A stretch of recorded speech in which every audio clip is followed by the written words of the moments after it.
गडिंग्लज शहरातील 180 रिक्षांचं metre down, passing विलंब दंड मागे घेण्याची आहे रिक्षा चालकांची मागणी. शहरात येणाऱ्या प्रवाशांची मात्र झाली आहे कुचंबणा. रिक्षा, टॅक्सी यांना पासिंग विलंब दर दिवशी 50 रुपये आकारला जाणार आहे.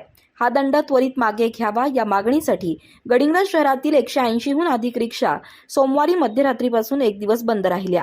रिक्षा बंदच्या घोषणेमुळे शहरात येणाऱ्या प्रवाशांची मात्र कुचंबणा झाली. गडिंग्लज शहरातील दसरा चौक रिक्षा मित्र मंडळ, कांबळे कॉर्नर रिक्षा मित्र मंडळ, वीरशैव बँक चौक रिक्षा मित्र मंडळ, भडगाव रोड रिक्षा मित्र मंडळ, गिजवणे रोड रिक्षा मित्र मंडळ, भगवा चौक रिक्षा मित्र मंडळ या संघटनेचे सर्व रिक्षा चालक आजच्या बंदमध्ये सहभागी झालेत.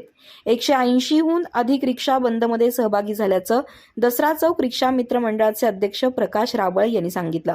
पासिंग विलंब दर दिवशी 50 रुपये आकारला जाणारा दंड त्वरित मागे घ्यावा अशी मागणी या रिक्षा चालकांनी मालकांनी केली आहे.